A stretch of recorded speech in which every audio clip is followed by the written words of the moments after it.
the one recorded in Matthew. And it begins at verse 13. When Jesus heard what had happened, he withdrew by boat privately to a solitary place. Hearing of this, the crowds followed him on foot from the towns. When Jesus landed and saw a large crowd, he had compassion on them and healed their sick. As evening approached, the disciples came to him and said, "This is a remote place, and it's already getting late.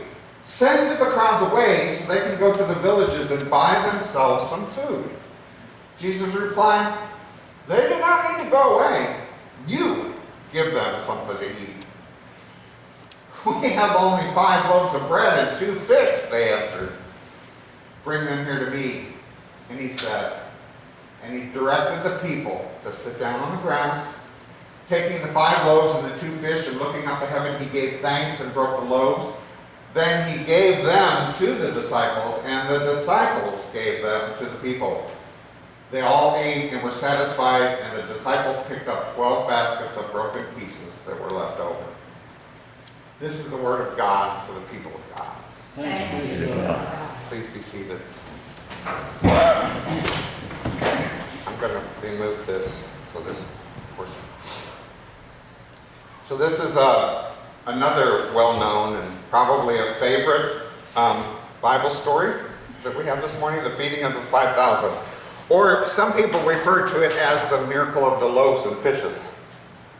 I'm going to attempt to get you to think of it in another way, or more accurately, from another point of view.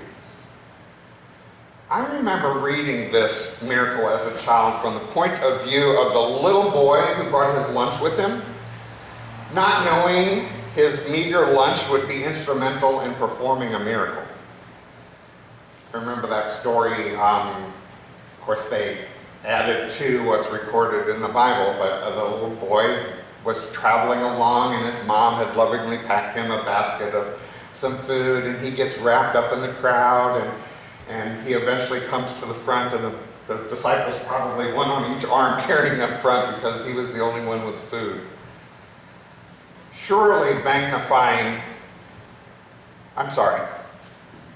the other times that we read this story, it's usually from the viewpoint of Jesus and the fact of it being a miracle. Surely magnifying 5 loaves and 2 fish into enough food to feed roughly 10,000 people with leftovers is a big deal. I'm in no way trying to diminish that. I would, however, like you to think about this miracle from the viewpoint of the disciples. So at this time in Jesus' earthly ministry, he is starting to attract more followers than just his 12. People are yearning to hear his messages of hope and redemption and his stories about kindness and mercy. People are reaching out to hear more, to learn more, to see what this prophet Jesus is all about. His words speak to them. They hear what they need to hear. They hear words of comfort. They hear words of blessing. They hear words of peace. And they still want more.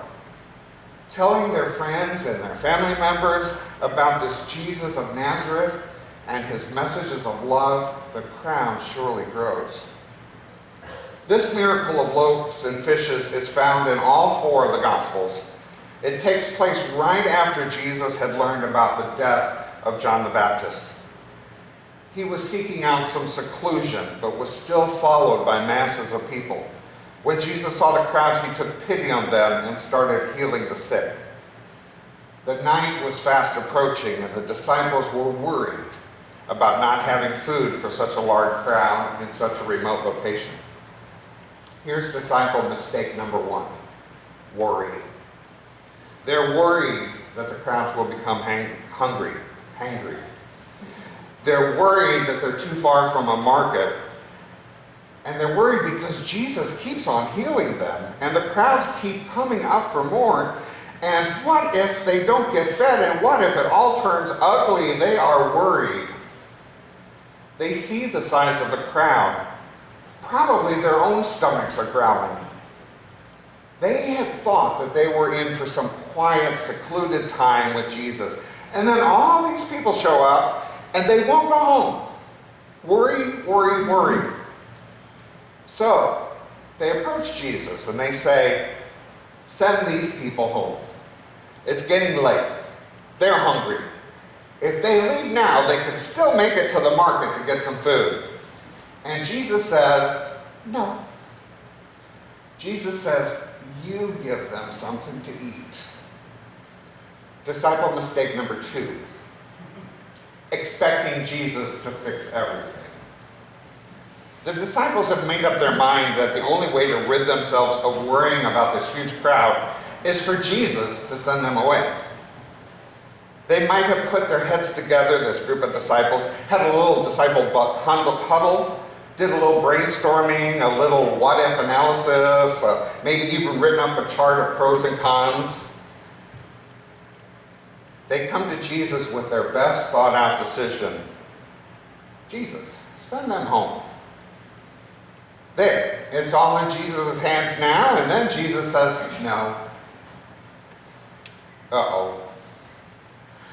Remember as a kid or teenager, when you really wanted to go to the movies on a Saturday night with your buddies or your best girl or guy, you had to get the keys to the car, or you had to get permission to stay out late, or to hang out with a certain group.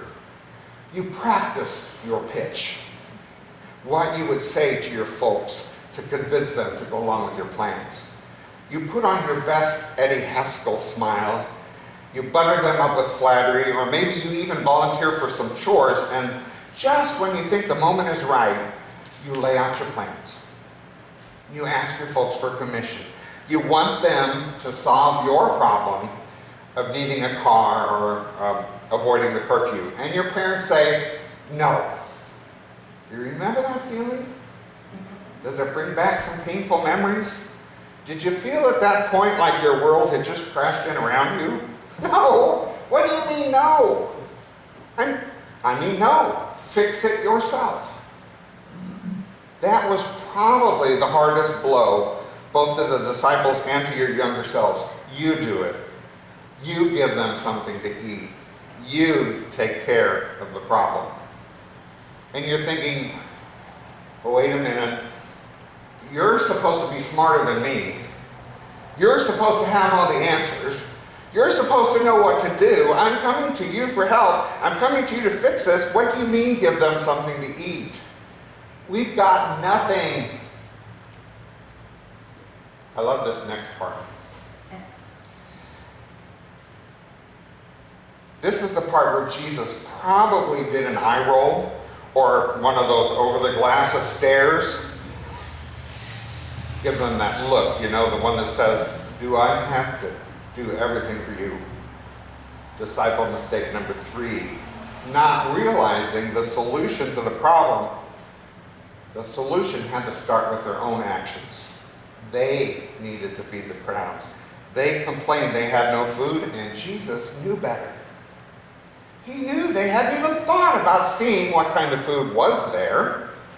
He knew that they probably reasoned that there was no way there was enough food on hand to feed such a crowd, so why even take an inventory of what meager supplies they already had? They knew it wouldn't be enough.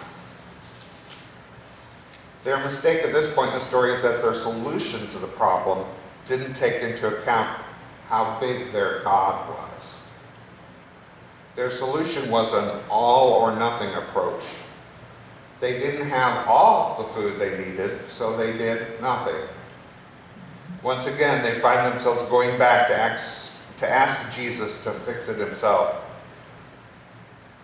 Now, the next step the disciples take, I like to think about this if you were watching a movie and 3 people have already gone into the basement and not come back, and another person in the group says, I'll go see what's keeping them. And you're watching this movie and you're thinking, don't do it. Don't open the basement door. Don't go down the steps. You're thinking, you know better. I can't believe you just said that. You're in for it now. Those kinds of things. The disciples tell Jesus in true teenager fashion that Dad only got these few loaves and a couple of fish, kind of throwing it back into his face. Very sarcastic, these disciples, using the evidence of their tiny faith to convince their Lord that he should know better. It's not enough. It's all I got. Surely you can't be serious. 5 loaves, 2 fish? What, are you joking with me here? Jesus says, bring me what you have. And what Jesus does next reveals the disciples' next mistake. He tells the crowd to sit, to be still and quiet. The disciples hadn't even made an attempt to communicate with the crowd yet. They had done nothing to solve the problem other than, 1, realize there was a problem, and 2, realizing that they didn't have the whole situation covered.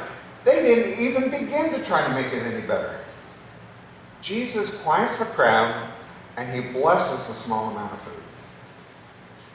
Here's the gem to remember. The first thing Jesus does is to name his blessing.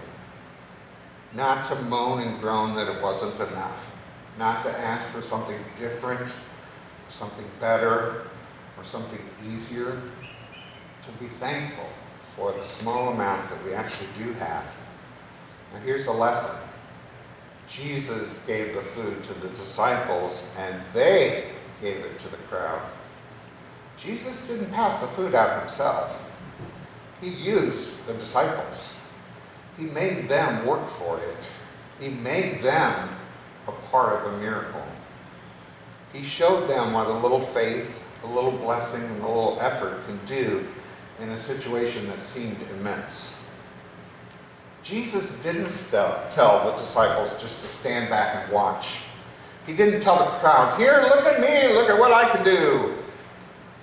He told his buddies, look, work with me here. What do you have? Bring it here. Give some thanks, and then go and feed these people. The disciples distributed the food, and the disciples cleaned up afterwards. And then the disciples had the hardest task, to find Tupperware and lids for all of the leftovers. Imagine leftovers? I'm sure the disciples did not see that one coming. Leftovers. Jesus' buddies saw a problem, thought about how to solve it, passed it off to Jesus, and then learned a big lesson.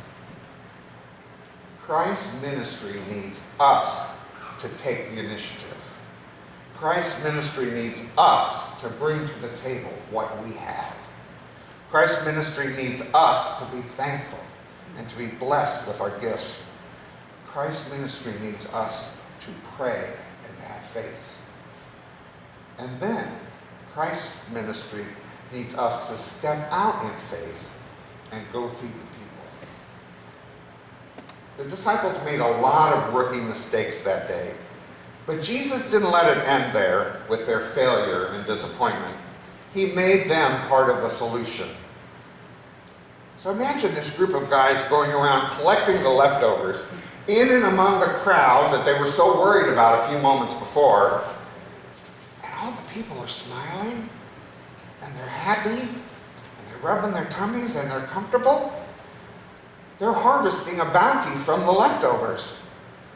Imagine that feeling. They've just been in the crowds that they fed. The people are happy. They've got this leftover food. And they're coming back to Jesus with it. And he's smiling at them. He made them part of the plan. He made them feel great about what it was they were doing. He made them and us part of his ministry. Now, I know firsthand that it wasn't an easy lesson for Jesus to teach. I don't know where I get the authority to say that. I'm sure Jesus had it easy to teach. I would have a hard time teaching this lesson. I remember in 5th grade assigning group projects. Anybody with me here? I watched as the group began to address the assignment. You had those take charge leaders, those kids that wanted to do everything. They liked to, and then you had the other ones who liked to challenge everything that other kid said, or shoot it down or whatever. And then you had a few that just wanted to do the fun parts, maybe the cutting and the coloring. And then you had the one kid who was trying to do as little as possible. It was so hard not to go over and fix their group. So hard to let them make mistakes and learn from those mistakes. So hard not to just show them how I would fix it and then expect them to copy my actions for a perfect result. People are hard to work with. People are different. People have their own ideas. People have their strengths and their weaknesses. Jesus knew this. He loved us so much that he let us make mistakes. And he let us learn from those mistakes. And he loves us all over again the next time we make those same mistakes. Jesus knew he could fix the problem of feeding 5,000 plus people. Jesus wasn't worried. Jesus showed his followers that he needed them to be a part of the solution. No matter how large the gift, or the talent, or the resource, or the heart you may have for something, it needs to start there. Start with your gifts. Start with your fish, with your loaves. Give thanks. Be thankful. Ask God to be a part of the solution with you. And then, go to work. Here's another look at this parable. This clip was sent to me by a college friend who had just lost her husband. And I was chatting back and forth with her about how hard that must be during these times. And she was telling me about her faith, how it had gotten her through. And she sent me this. And I think I watched the first 5 seconds of it. And I turned to Jill and I said, "This is my sermon. This is it. This is what I want to say." And I think this fellow does it very well. So if it works out, please listen to this.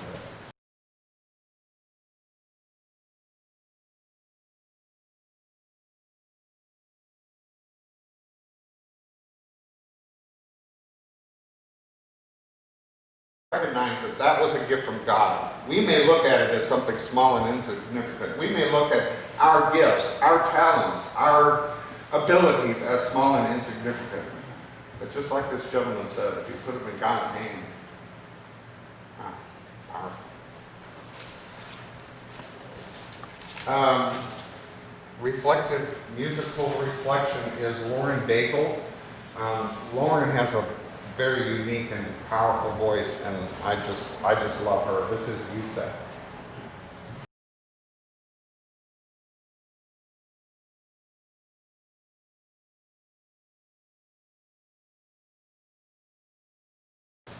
When we think about the gifts we're given, and when we consider what we're going to do with those gifts, never forget that the greatest gift you have is a gift of belonging to God. We don't know how God works. We'll never know how God works. He tells us his ways are higher than our ways. His understanding is deeper than our understanding. We don't know. But we have faith that he does know. So it's a very difficult thing to put it in God's hands. If I had been more concerned with my selfish needs the other morning when Jonathan called me to tell me that he had nobody else in the world to visit him and talk to, if I had just taken inventory of my gifts and said, "Oh, I haven't even had my coffee yet, I'm not in a good place for this," but when we put it in the hands of God, it makes all the difference. I'm so glad that I was unselfish for the amount of energy it took for me to accept the call. You can do wonderful things, and you can have wonderful experiences, and you can experience wonderful joy and love. And the greatest gift of all of that is that you belong to God. That's your gift. Remember that. Be kind with others. Be understanding that we're all going through stuff that we don't know about. We don't know how to handle it. We don't know how to fix it. And we're doing the best we can. Right, people? We're doing the best we can. Give that to God and see what he does with it. We'll praise God with this. We'll sing our God Be With You blessing song. And I really hope that you can feel God with you until we meet again.